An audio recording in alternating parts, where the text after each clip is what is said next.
Madagascar, écoutons-le. Du président malgache avec un avion militaire français, pouvez-vous nous en dire plus ce Non, soir? je confirme rien aujourd'hui. Je veux ici dire la grande préoccupation qui est la nôtre. Et au fond, j'ai deux messages. Je pense qu'il est très important que l'ordre constitutionnel, la continuité institutionnelle soit préservée à Madagascar, parce qu'il en va de la stabilité du pays et des intérêts de la population aussi, pour que la communauté internationale puisse continuer d'aider.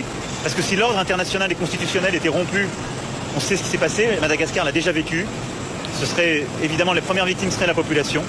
Et à côté de ça, je veux dire ici, comme partout, qu'on regarde la jeunesse de ces pays avec beaucoup d'admiration, d'affection. On a une jeunesse qui s'est exprimée, qui est politisée, qui veut vivre mieux. Et ça, c'est une très bonne chose. Il ne faut simplement pas qu'elle soit récupérée par des factions militaires ou des ingérences étrangères. On lui demande simplement, avez-vous exfiltré le président malgache en déployant un avion militaire français?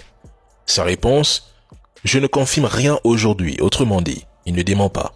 Il sait très bien que quelque chose s'est passé dimanche, mais préfère ne pas l'assumer publiquement, car reconnaître l'envoi d'un avion militaire pour exfiltrer un président africain rejeté par son peuple serait une bombe politique en France comme à l'international.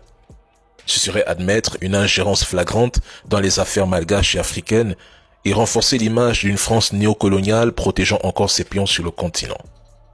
Il évoque la jeunesse malgache qu'il décrit comme politisée et désireuse de vivre mieux. En réalité, cette politisation inquiète Paris. Il le dit lui-même. Il met en garde contre une récupération du peuple par des factions militaires ou des puissances étrangères. C'est une manière subtile d'insinuer que la jeunesse malgache ou africaine, pourtant légitime dans ses aspirations, serait manipulable et ce n'est surtout pas bon pour les intérêts français. C'est encore une rhétorique paternaliste. Dans son esprit, les Africains ne peuvent pas agir de manière autonome. Ils sont forcément téléguidés ou manipulés, tout comme l'AES avec la Russie.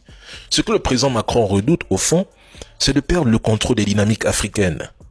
Et il est temps d'admettre que l'influence française s'effrite et que les peuples éclairés suivent désormais leur propre voie.